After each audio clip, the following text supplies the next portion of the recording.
Desayunos de 24 horas.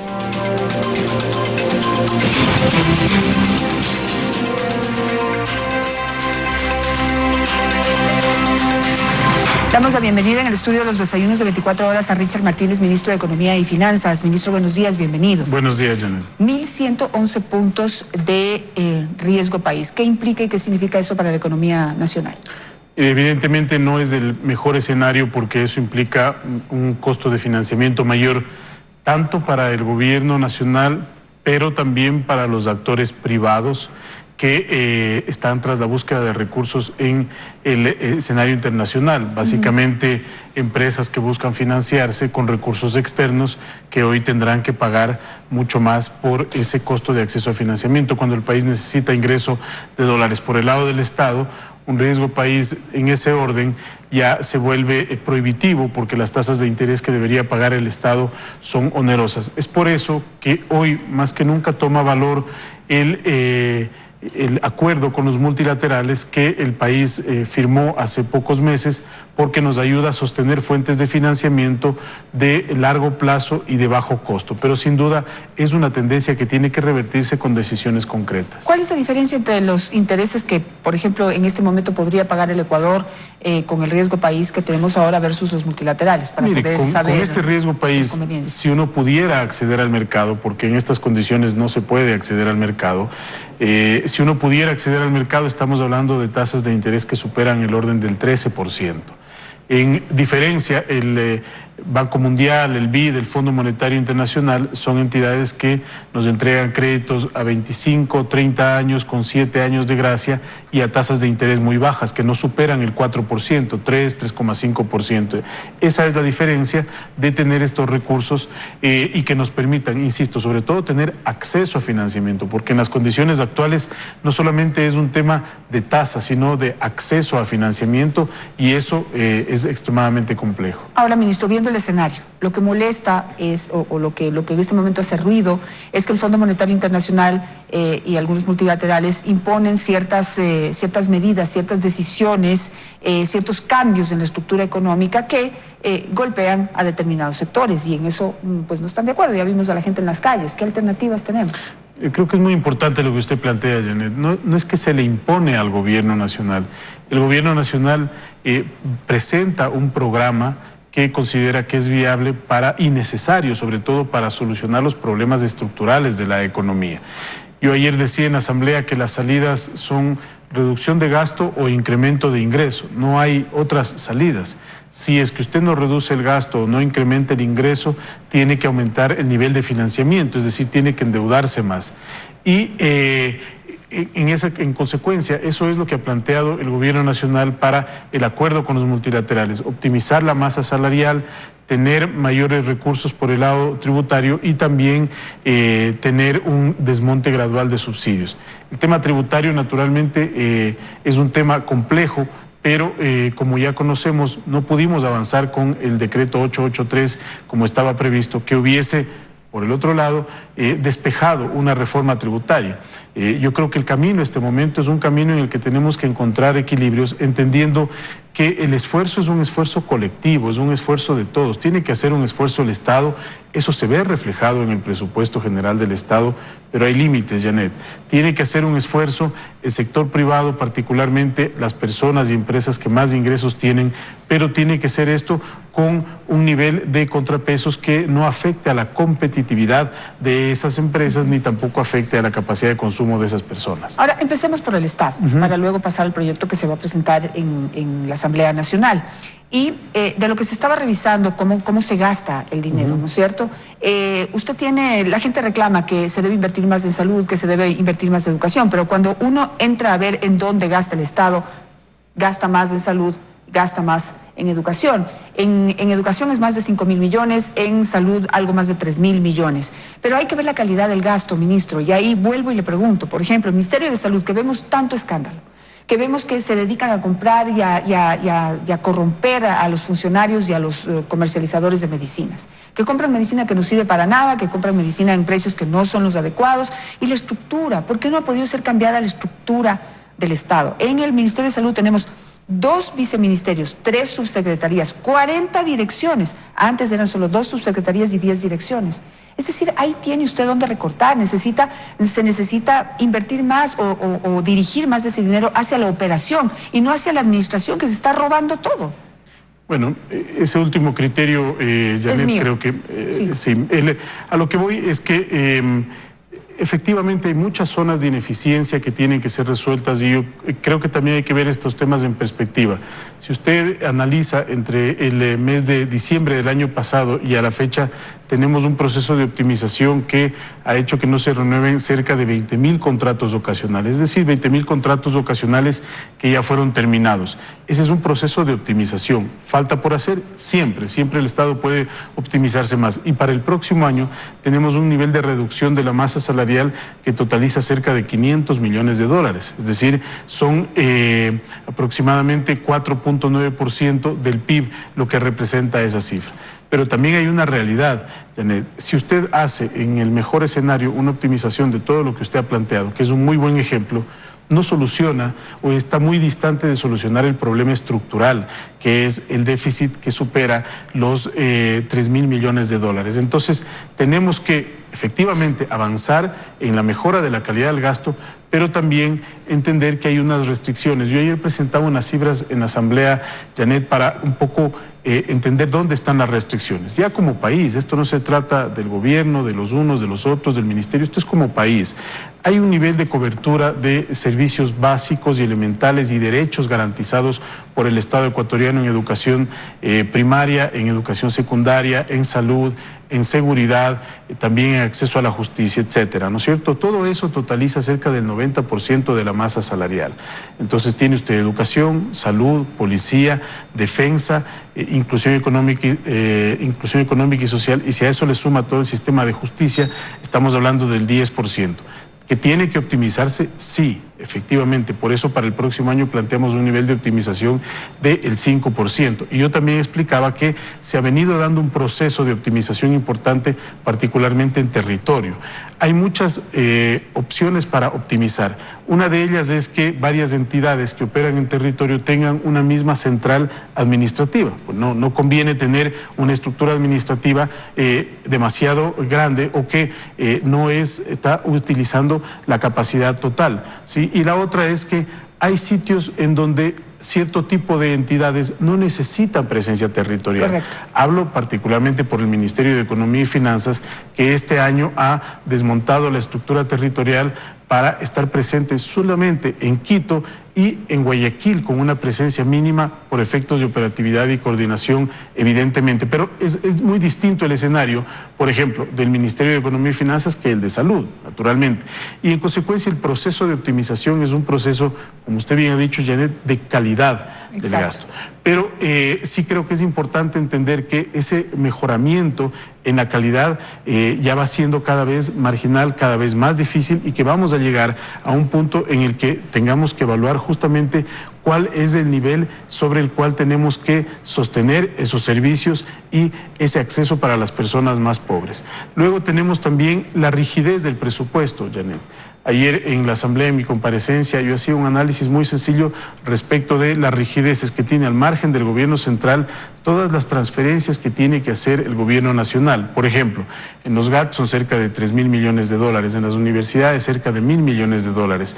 También para los temas de inclusión económica y social, transferencias monetarias son cerca de 1.000 millones de dólares, en intereses más de 3.000 millones de dólares, en universidades cerca de 1.000 millones de dólares. En consecuencia, y en seguridad social son 2.000 millones de dólares, uno incluye a la seguridad social de la policía y de las Fuerzas Armadas. En consecuencia, el nivel de rigidez del gasto, de temas que no controlamos, es muy fuerte. Esa es una realidad a la que nos enfrentamos. Y claro, mi reflexión en la Asamblea era un llamado para lograr consensos, porque en la Asamblea, ayer en la comisión se escuchaban voces que decían, obviamente, no más impuestos, ya se votó por eso el día domingo por parte de algunas bancadas, otros decían que no se eliminen los subsidios, otros reclamaban que por qué vamos a recortar la masa salarial y otros reclamaban que por qué nos endeudamos más. Yo creo que hay una posición adicional, que es la posición de varios asambleístas que están conscientes de la situación, ayer se expresaron en ese sentido y que abren una oportunidad para encontrar un camino para procesar las reformas de una manera diferente a la que intentamos en esta ocasión, que es lo que mencionaba el presidente de la República. Vamos a trabajar en la reforma tributaria inicialmente y luego vamos con las otras dos reformas que son igual de importantes para la estructura económica y el futuro del país. Ministro, entonces se va a presentar la reforma tributaria, digamos, de manera independiente. Así es. ¿Va a incluir todas las propuestas que estaban en esta ley que acaba de ser archivada? Mira, hay cosas ¿Usted está dispuesto a pulir ciertas cosas que causan ruido también? Efectivamente, como el presidente lo dijo, nosotros tenemos que entender que, y esa era la disposición del gobierno, porque ya lo habíamos manifestado nosotros, quitar ciertas cosas de la reforma tributaria que habían generado un ruido innecesario o que por el otro lado, en el análisis del gobierno, se completó la información con lo que se llevó a la mesa y nosotros estamos abiertos a dialogar. Por ejemplo, el tema de la venta ocasional de bienes inmuebles, eso no iría en la reforma tributaria, bajo ningún concepto. El tema de eliminar el crédito tributario para insumos, materias primas y bienes de capital tampoco iría en la reforma tributaria. Habían otros temas que fueron, en nuestra interpretación, mal manejados, como el tema de la reserva de la información, donde se intentó posicionar el hecho de que estábamos quitando la transparencia de la información. Aclare para que no eso, haya claridad, ministro. bueno, había una redacción que más bien fortalecía la transparencia de la información a través de los órganos internacionales o de los estamentos internacionales con los cuales el Ecuador está signando o ha venido signando acuerdos para fortalecer la transparencia. Pero en un momento determinado, fruto de la redacción, se intentó posicionar el hecho de que el gobierno estaba proponiendo que se reduzca el acceso a la transparencia de la información, particularmente para actores políticos, para que no quede duda de que esa no es la voluntad del gobierno, porque nunca fue, sino que hubo una mala interpretación.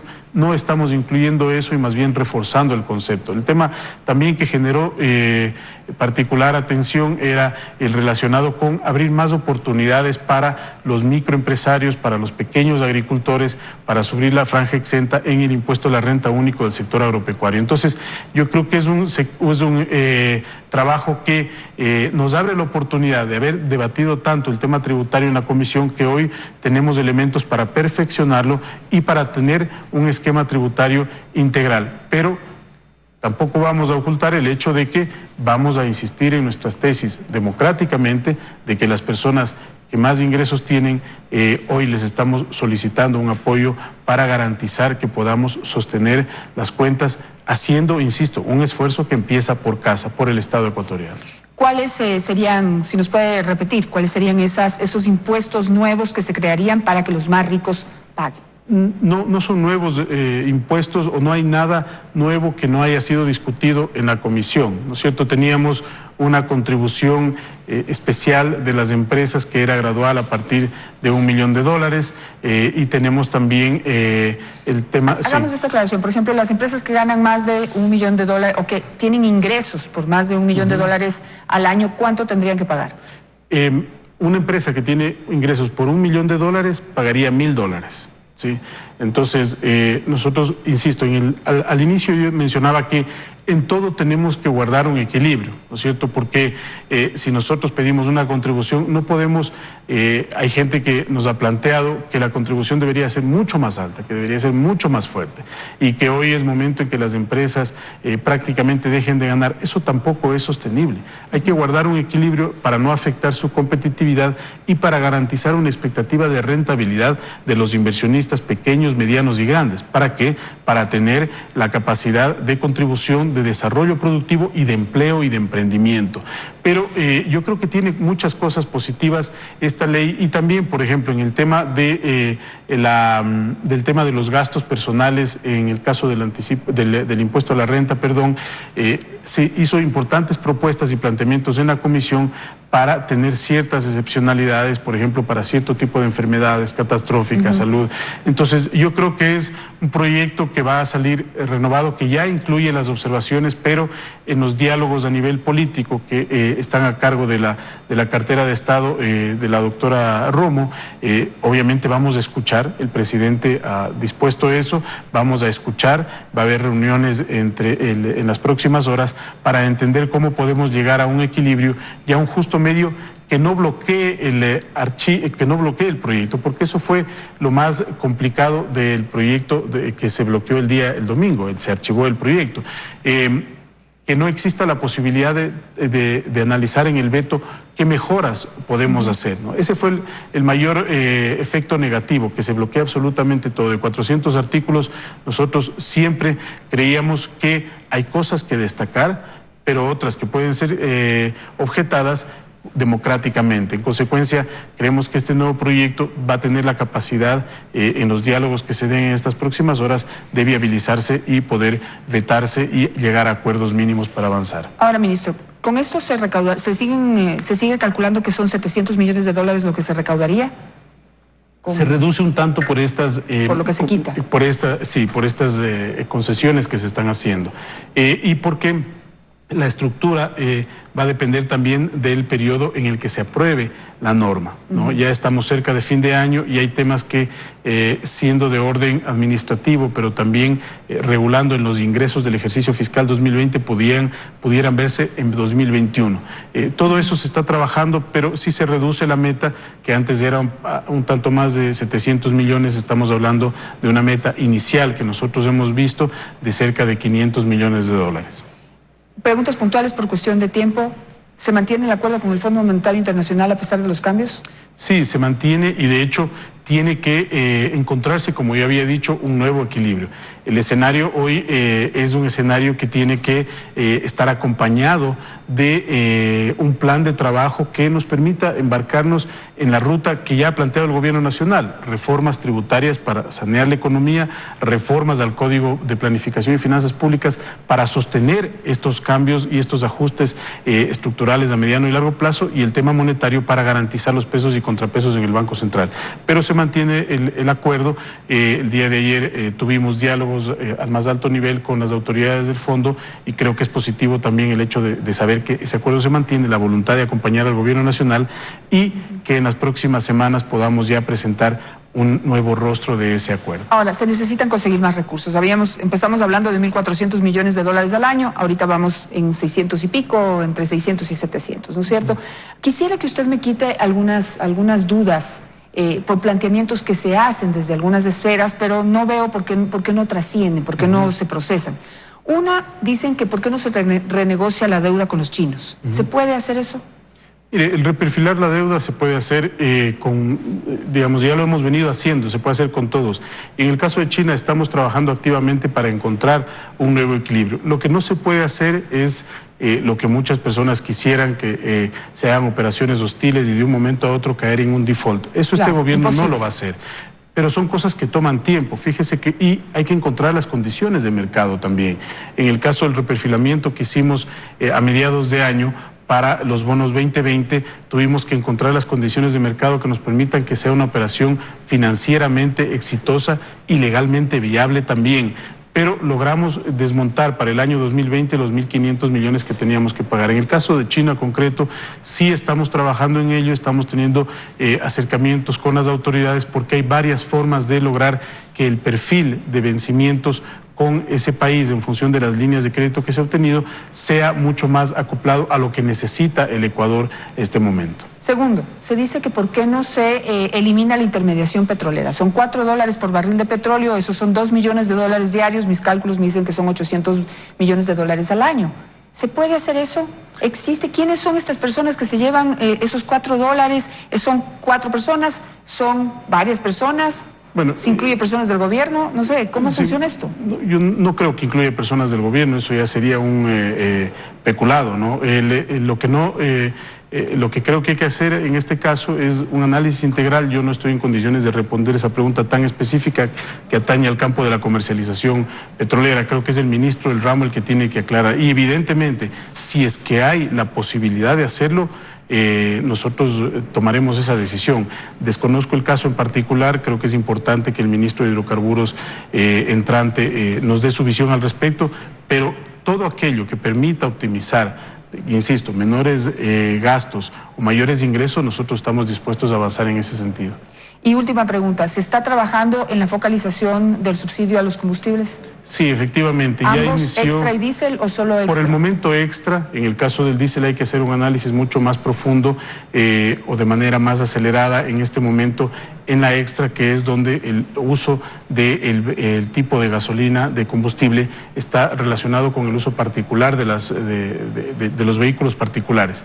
Se inició ya el trabajo de registro para registrar a las camionetas, particularmente en el área rural, también en el área urbana. Se inició ya un plan piloto que se puso en vigencia la semana anterior, y las próximas semanas vamos a seguir abriendo los espacios de diálogo para tomar la mejor decisión. En esto, la experiencia evidentemente nos demuestra que hay que garantizar que todas las condiciones estén dadas para dar el paso siguiente. Gracias, ministro, por estar esta mañana. Muchas gracias, Janet.